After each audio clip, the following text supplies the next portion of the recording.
Hi everyone, I'm Rebecca Virginia, and today I am so excited to share with you my Halloween crafts video for 2023.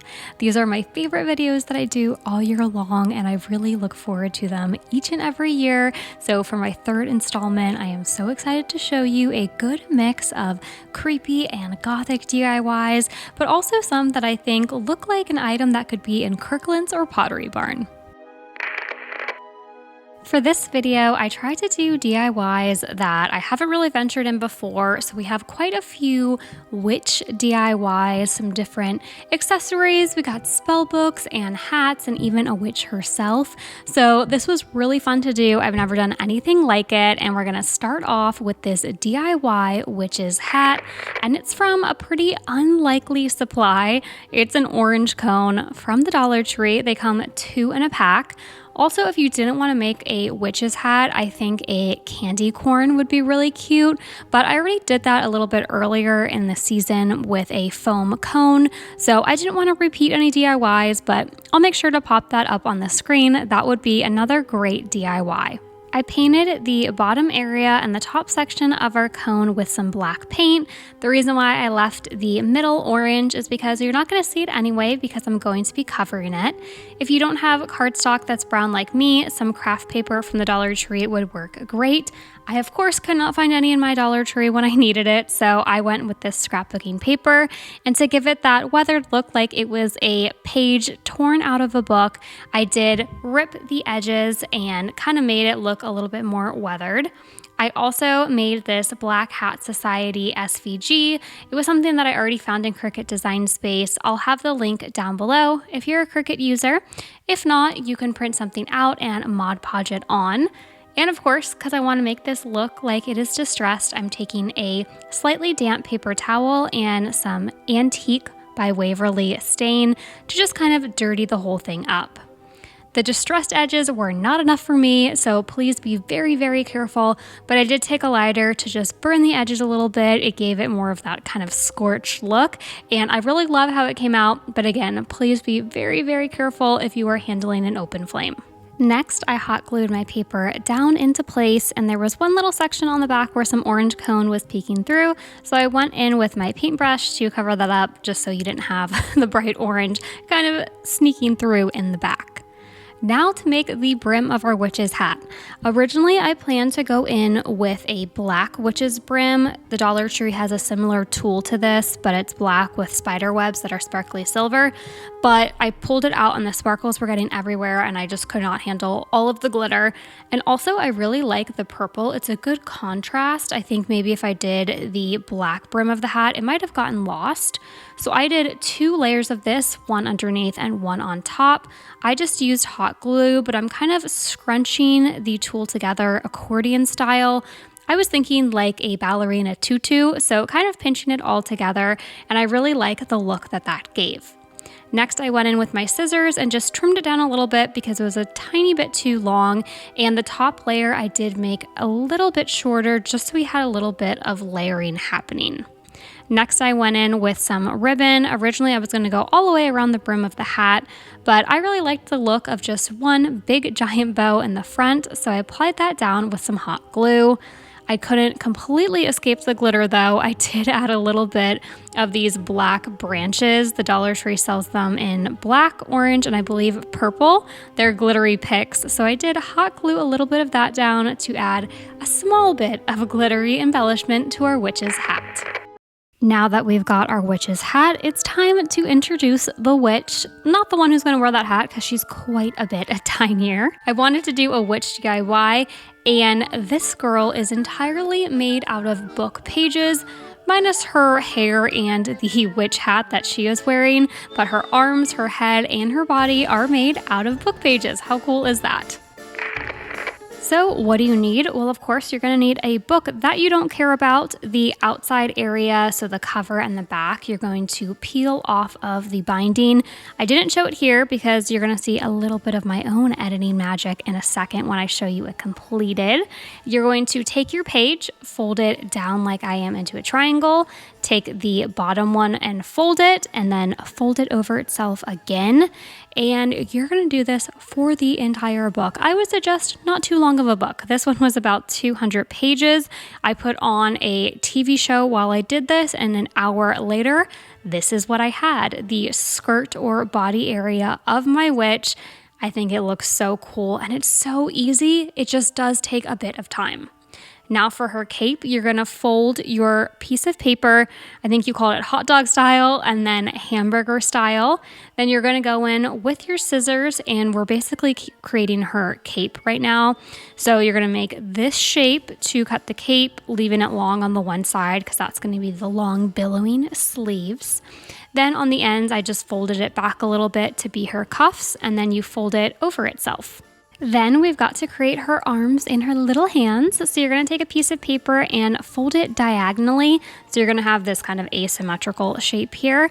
And then just roll pretty much over and over, however thick you want her arms or hands to be. And then I used a bit of, I was going to say hot glue, but I did not for this one. I used a glue stick to just keep everything down. And all of that excess paper, don't worry about it. We're going to cut it off. So basically what you're left with is a straight line. But on the ends, you have that little diagonal piece of paper. So it kind of looks like hands. You could also just fold a piece of paper in half and make pretty much a straight line, and that would work too. But I like that her hands were the little diagonals. I thought it looked more like her hands are kind of being wrapped around underneath her cape. But if this is a little too complex for you, just cut a piece of paper and that could be your hands too. I did not use hot glue. I used the glue stick yet again to just keep everything adhered. So then what you're going to do is tuck this inside of her cape. Now you can kind of see how this is going to start to shape out. And again, make sure you have the cuffs.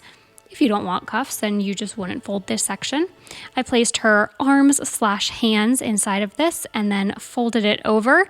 And that is her cape with her hands sticking out. I also suggest adding a bit more hot glue on the inside. I did go back and add that, but I forgot to film it.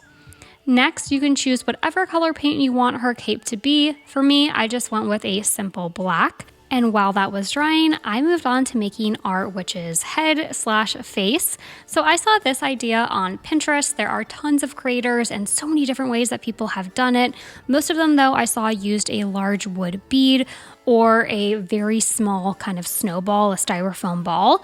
I didn't have any of those, so I just made a paper ball. So I squished up a bunch of pieces of paper and took one of the book pages and placed that around my squished up ball of paper and tied it at the bottom with some jute, of course, cutting off that excess. These witches' hats come on black wood dowels. They're sold in a 3-pack at the Dollar Tree, and I went with this orange one for my witch's hat. My witch was pretty tall, so it's kind of hard to see it in frame, but I just used some hot glue to attach her head to her body. Also, completely off camera, you weren't able to see it, but I used Spanish moss, which you can find at the Dollar Tree, for my witch's hair. Last step is hot gluing on her cape.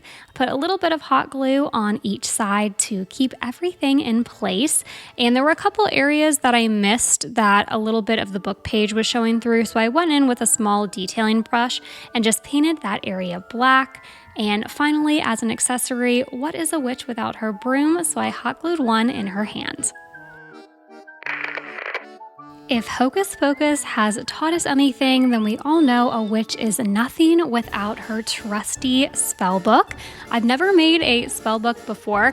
I looked through my old Halloween DIYs because it seemed to me like there was no way that I hadn't done it before, but I have not, so I'm very excited to bring you my first ever spellbook DIY. I'm of course going to have these printables linked down below. I got them from a blogger, so check it out down below so you can print them out yourself. To get the book to look like it has been worn and the pages are very well loved, I am taking a spray bottle with some water and just wetting down all of the corners of the pages, especially the sides, and I left that overnight to dry. The pages of the book I'm going to be covering up with our printable, so I cut that down to size, and to adhere it I used Mod Podge, and I like to use a paintbrush to apply my Mod Podge. However, in this case, since we were going for a very old, like centuries old spell book, I was not worried about wrinkles. In fact, I kind of wanted wrinkles. I thought the more the merrier, so I definitely liberally applied that Mod Podge down so the edges would get all crinkly, and the pages were looking way too new. You could have dipped these in some coffee beforehand, but I was going for the quicker route, so I just grabbed a damp cloth and some stain and put that all over. I also have some wax seals that I picked up from Temu, but I know Amazon sells them too, so I did place that down. It was originally gold, and I changed it to red so it looked a little bit more like a wax seal. And in the Dollar Tree toy section, kind of on the boys' side, I found a packet full of snakes and frogs and other creepy crawlies, so I painted that silver to go with our book. I showed you how to make a witch, her hat, and even the spell book, so what is last? It's got to be the bubbling cauldron full of whatever kind of potion that we are making, and I actually have two versions that I'm going to show you. First up is this larger one that I've seen very popular on Pinterest and Instagram, and the second version is a little bit smaller, a little bit easier one using, of course, Dollar Tree supplies as always. First, I got this black bucket that said Beware at Dollar Tree, and I just covered up where it said Beware with some black paint. Then we're not going to fill the whole thing up with the clear ornament, so I stuffed down a bunch of tissue paper and then covered that in some cobwebs so you couldn't see it. The clear ornaments I did get off of Amazon, but I know Hobby Lobby has their Christmas stuff out already, so you can probably find it there. And the Dollar Tree also comes out with these, so you better believe I'm going to buy a whole packet of them and put them in my Halloween box so that next year I don't have to pay over $1.25 for them on Amazon. Then I'm just placing them all on top of my quote-unquote cauldron and hot gluing a couple of them so they look like they are stacking up on top of each other. Lastly, I'm adding in some twinkle lights. I get these off of Amazon. They're my favorite ones, and just kind of weaving those through my bubbling bubbles in my cauldron. And lastly, it's not a witch's cauldron if we don't have some creepy crawlies, so I added in some black spiders, and I liked the idea of adding a bow, making it a little bit less gothic, a little bit prettier and cute. I really like this autumny, it's almost like a goldy burnt orange color ribbon. So I tied that and put a big bow on the front. Now, if you're looking for a little bit smaller Dollar Tree version, I know in the previous one we did use a Dollar Tree bucket, but those ornaments, again, I got from Amazon. This is going to be a smaller one. I took one of the cauldrons that they came in a 4-pack last year, but I think they're a 2-pack this year. And I painted it black and added some distressing with gray paint. Going back to that creepy crawly pack I picked up at the boys toy section, I took a snake and hot glued that to the outside of our cauldron and then went in with some metallic silver paint and coated the snake in that twice. This is where instead of those clear ornaments to act as bubbles, we are going to use some cobwebs. I also wrapped up the cobwebs in some spider lights that of course I got from the Dollar Tree and added some ring spiders to the top of that. The spider lights gave off a cool light, so I tucked down a tea light in the bottom of our cauldron to give that warm glow. The next DIY, we are entering deep into the Gothic realm. This reminds me of something that you would see on the wall in the Haunted Mansion ride. And don't worry if this is too scary for you. I promise this is the scariest one that I have in the video. So we'll get back to the other ones in just a second. But if you like this kind of Gothic decor, then this DIY is for you, and it is seriously so easy. I took a picture frame from the Dollar Tree, and I also grabbed one of the Dollar Tree skulls and Dollar Tree hands. So easy, all you have to do, hot glue your skeleton skull on, hot glue the arms on, and you are halfway done. Yes, it's really that simple.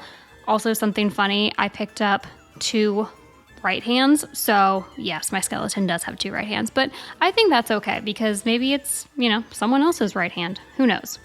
I then grabbed some pantyhose that I picked up from the Dollar Tree also, and that's what's going to give it that cool effect where it really looks like the skeleton is coming out of a painting or coming out of a wall. I placed the pantyhose one layer over, and then I flipped it on the back. I did remove the picture holder because that was getting in the way, and I wanted to hang this on my wall, so didn't need it anyway. And to keep everything all together and didn't have lines of pantyhose coming across, I just used zip ties to secure in the back. You could also use hot glue, but pantyhose is so stretchy, I would have had to use a lot of hot glue, so I just went with zip ties. For the leg sections of the pantyhose, I just double knotted that in the back and cut them off because we're going to be using one of the legs again. I decided to do 2 layers of the black pantyhose. I thought that gave a great look. It was opaque enough that you weren't able to see too much of the background, but you could still see the skull and the hands coming through. I zip tied that as well to the back. If you're going to have this on a mantle, then probably want to use black zip ties, but I'm just going to take down one of the pictures I have on my wall and replace it with this, so I didn't really care what the back looked like too much. And the final step, we want to make this look spooky and gothic and creepy, and what better way to do that with some good old Dollar Tree cobwebs. So I took those out and draped them all across our picture frame. If you watched my Halloween video last year, then you would know that I made a crystal ball, a fortune ball, out of Dollar Tree supplies. When I was at my local Target, I was checking out their dollar spot section, and I found this for $5. It's a glass, very nice quality crystal ball. So I decided to use this year to smoke it up and make it really look like I've been using it for a long time, perhaps centuries. I took a candle and then I went in with a lighter because my candle wasn't working quite fast enough, and this adds that smoky black look to the crystal ball, but please be very, very careful. It will also get very hot. So I did this over the course of 30 minutes, putting my lighter on different areas of my soon-to-be crystal ball, then letting it sit and cool down before picking it back up. The image that I'm cutting out, I got from a blogger who I was inspired to do this DIY from, and I printed it out on clear sticker paper, but she suggested that you use completely transparent paper, something if you remember when you were back in your school days when the teacher would bring out the projector and they'd have that transparent paper with the slides on it. But I didn't have any in Amazon. It was around $12, so I didn't want to purchase it just for one DIY. But if you have that around, that is going to be the perfect item. My sticker paper was a little bit cloudy, so you didn't get that perfectly transparent look. But hey, it's what I had. So I printed out my images. I will again have that link down below. The eye one was my favorite, so I cut that out and then put a bunch of twinkle lights inside of my crystal ball. And because this was sticker paper, it was of course very sticky. So I just stuck the eye image onto the lights and it appeared to be floating. But I didn't scare you all too much with that skull DIY, so I'm here to make it up to you with this really adorable, spooky, cute one. And it's so easy, and I guarantee you have most of the items sitting around your house. We're gonna make this ghost jar. I made the very viral tomato cage ghost last year. I'll pop up a picture of that. And this one's even easier. I took an empty pickle jar and filled it with my fairy lights. Then I went over it with some of this creepy cloth from the Dollar Tree, and of course the white, and then I just cut out using some vinyl 2 eyes and a mouth for our ghosty. I did put a little pumpkin in between what kind of looked like the ghost hands to mimic that very viral Pottery Barn pillow, if you guys have seen that. But my puppy decided that he wanted to eat the pumpkin, so he completely shredded it, so that's why it's not in the final images. But I love this DIY. It's so quick and easy. Next up, I love a good classic sign, a fun way to DIY a Dollar Tree sign that already exists. I picked this one up and I really liked the original colors, but I wanted to go over the words. So pretty much I followed the black, white, purple vibe and just repainted it using some Waverly paints that I had. Also, I created the Transylvania Salem Sleepy Hollow on Cricut Design Space. I will have a link to this image and any other Cricut images that I used down below, so if you use Cricut, that is all ready for you. On the Sleepy Hollow portion, I took one of the witch's brooms that the Dollar Tree sells in a 3-pack and hot glued that down to the bottom and also put on a black bow. The original broom was a little bit too long for the sign, so I used my trusty dog nail trimmers that you can pick up at the Dollar Tree to size down the witch's broom. If you're new here, I love all things Disney. Haunted Mansion is my favorite ride and theme, but I had to pay a little bit of homage to Snow White and the classic poison apple. Last year, I started noticing that in the Crafter's Square section, there was a new brand, I think it is, called Farmer's Square, where you can get a lot of fake produce, which I love because these can get a little bit pricey at Hobby Lobby if you don't get them on a deal. So I got the classic red apple, and I also picked up a green one. So I'm going to insert an image of what the apple looks like in Snow White, and I'm pretty much just copying that. For the nose, I did an upside down heart, and the eyes are pretty self-explanatory. Then for where the poison will drip down to, I just did some squiggle lines. Yes, very scientific there. Squiggle lines all around the apple. Next part is super easy. You're going to heat up your glue gun, and everywhere that you already placed down with your black pen, I used a Sharpie, you're going to outline in the hot glue and let that dry. I thought this was going to be a lot more complex and I would have to completely cover the apple in the hot glue, but I think you get a great effect by just using the hot glue in the areas that you have outlined your poison apple face. For the green apple, I used what I kind of would think poison would look like. I know poison probably is clear, but for me it was black, so I did it completely in black paint. And then for our red apple, I am going classic Snow White here and doing the green poison. I also added a little bit of shading, so on the black apple I did some dry brushing with gray paint to just give it a little bit of dimension. And then once my green paint had dried on the red apple, it wasn't quite neon enough, toxic enough to kind of match the color of the Snow White one. So I went over it in a little bit of a brighter green. We already have our poison apples and our bubbling cauldron, but to complete our creepy apothecary, let's make some potion bottles. Also, if you see that bubbling cauldron kind of giving off that smoke, that's actually from the Dollar Tree. I've had it in pretty much every single DIY in the videos thus far. It was $5 in the dollar spot, and it basically works like an air diffuser. So you just put water in it and it diffuses that smoke, and I think it looks so cool. So definitely worth a visit to the Dollar Tree Plus section. I took one of the apple cider wood decor pieces and I'm going to transform it into our potion bottle by first taking a piece of this Halloween leather, cutting it out to size, and then gluing it down with some Mod Podge. Then I broke the first rule of YouTubing because I forgot to film. So this was me when I realized I didn't film any of the stuff that I had done on this. So I did have a crow's feet printable. I'll link it down below. I printed that out and adhered it with some Mod Podge to the front of what will be our potion bottle. And now I'm using a technique using Mod Podge and some gauze. You pull the gauze apart so it's really broken up and thin and stretchy.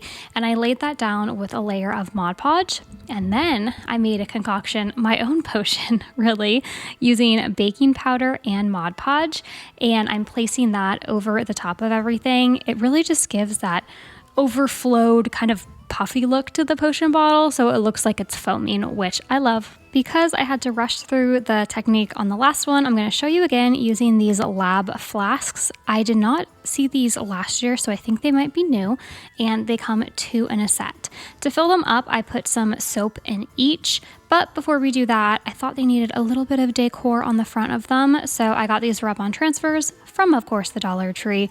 One actually is a little potion bottle, so I put that on it, and then one is a bat. I filled them both up with soap and then put a little bit of orange paint in one and a little bit of green paint in the other to dye it. Next, I'm going in with the same technique, laying down some Mod Podge and putting my pulled apart gauze on top, and then putting more Mod Podge on so it all stays in place. Then once I have my gauze adhered, I'm going in with that potion that I made, which is a mix, half Mod Podge, half baking powder, and really just dripping that all around our lab bottles. I will post above my video from last year. I did a very in-depth tutorial on how to create that concoction of the baking powder and Mod Podge, so I'll have that linked above if you want to check that one out. Then once everything is dried, and it does take a long time, especially those globs of the baking powder and Mod Podge, it'll take a few hours, so make sure it's completely dried. Then once it is, you can go in and paint it whatever color that you would like. I wanted to go for the very gothic look, so rather than having pinks or purples or, the fun colors of potion foaming out, I just went with black. And when you do cover everything with black, it can look a little bit one-dimensional, so just to make sure that you can really see the bits of gauze that are in there and all of the drippies, I went in with a smaller brush and some gray paint to just highlight those areas. Keeping with our gothic theme, we are going to create this skull mirror. This kind of reminded me of a DIY I made last year in my mega Halloween DIY video. I'll have that linked down below, and in case you didn't catch it, I did a haunted mansion mirror, and I love using the mirrors from Dollar Tree. I think they can look really spooky and great for Halloween. I took one of the candlesticks, of course from Dollar Tree too, and I painted that completely black, as well as 3 of the little plastic skulls from the Dollar Tree. I also painted those black. To connect the mirror to the candlestick stand, I just placed down some hot glue. You're going to want to hold it in place until the glue is completely dry, just to make sure that it dries straight. Then I created my skulls. My first one, I had a larger plastic skull, and then 2 of the smaller skulls that I am putting off to the side were some white glittery styrofoam skulls, but I just painted those black. You can kind of see a little bit of the glitter coming through, but I actually liked that effect.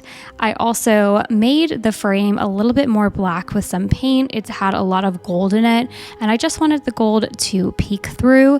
And then I also created a shattered mirror effect using some vinyl, but you could use paint or even a Sharpie. This is another one of those quick and easy DIYs. If you don't have a lot of time on your hands, maybe you don't consider yourself too crafty, but you still want to get into that Halloween spirit. So we are going to be creating these spider cobweb candles. To do this, I am taking 2 different types of jars. This larger one is from the Dollar Tree, but the smaller one just contained a dessert from Costco. I am telling you, the Costco desserts that come in the glass jars, they are so great for crafting. But all you're gonna do is take some white yarn and wrap it all around the candle in no particular order or direction. We want it to look like a spider web, and you're just going to wrap that around and around. And then I was able to just tuck the yarn in the back, but if you can't, you can always hot glue it down into place.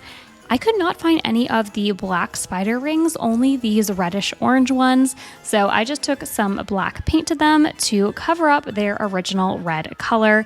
And then I just cut off the ring section before hot gluing them down onto my web.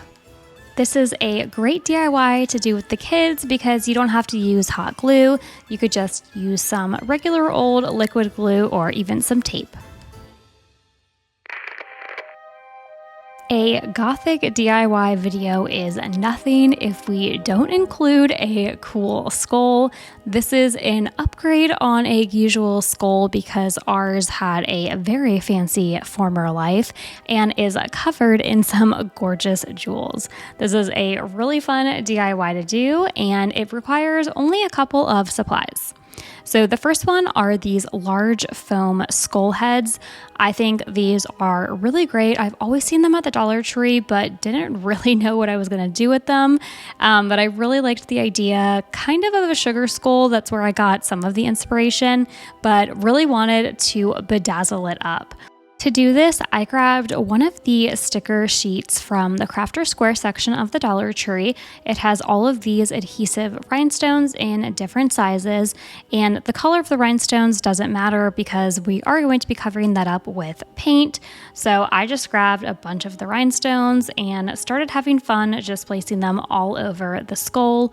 Originally, you could see I had one of those larger stickers that I had used previously on the potion bottles, but I wanted to keep everything pretty consistent, so I just covered the entire skull with some of these little gemstones.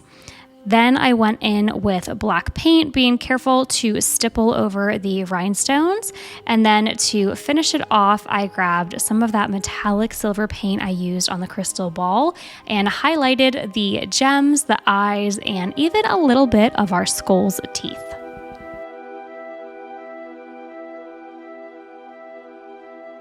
Thank you all so much for watching. I hope you liked this spooky DIY video. Until next time, keep searching, keep creating.